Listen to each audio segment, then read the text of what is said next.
This week we were very, very sad to hear of the passing of a great man, Mr. Albert Reichman, Rabbi Socher Doiv Ben Shmael Zechron Levracha in Toronto, a person who around the entire world was well known for his magnanimous tzedakos. No, particularly for us in Russia, in Moscow, it's a great loss, a big loss for us. Mr. Reichman was a man who already over 30 years ago already began helping the Yidden of that what was then the Soviet Union, and immediately after the fall of the Soviet Union, building the communities, sending Rabbanim, establishing schools and yeshivas and koyelim. Everything literally that we witness today are built on the foundations that Mr. Reichman Zechron Levracha established during those years, and it's a terrible loss for the entire Jewish community across the world, and especially for us in Moscow. May these words of Torah be Le'ili Neshama Yisachar Doiv Ben Shmayo, and may it be an Ili Neshama, and may his family be benched with a Nechama. We're grateful to the family of Mr. Reichman for continuing the tremendous support for our communities across the former Soviet Union.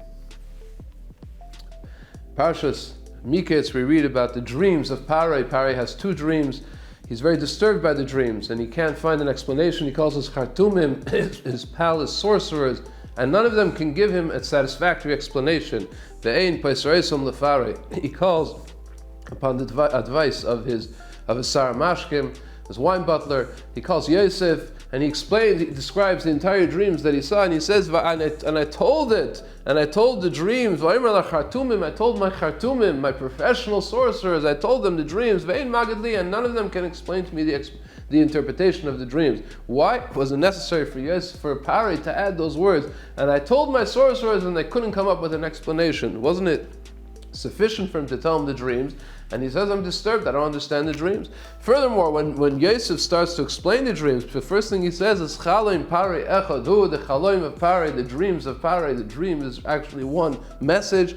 What God plans to do, he's telling Parai. Why was it necessary for Yosef to begin with this introduction? Why didn't he just go straight into the explanation of what the dreams actually mean? The Sforno explains, actually all the Mefarshim give different explanations of why was it actually that the sorcerers were not able to give a satisfactory explanation to Parai. They did explain, the Medrash says, and Rashi brings, and the Arachaim and the Ramban all give different explanations of what they did try to explain the dreams, but Parai says the pasuk, they were not able to interpret it to Parai. Parai felt that there was something lacking. The Sforno's approach to this was that the sorcerers all gave explanations explaining two different messages, each dream its own message.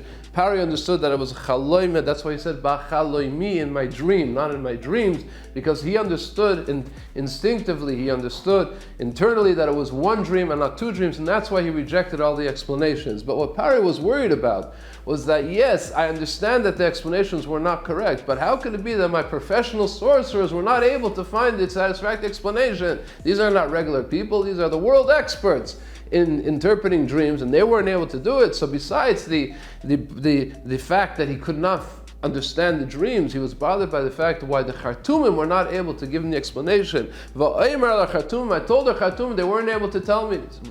The Sforno continues and he says, and that's why Yosef answered him, before I give you the explanation, I'll explain to you why your Khartoumim could not explain it to you, because Hashalikim what God is planning to do, he's telling you, Parai, this is a godly message. This is not something that the Khartoumim can understand. This is something only an Ishalikim, only a godly man can understand the message of God, of Hashem.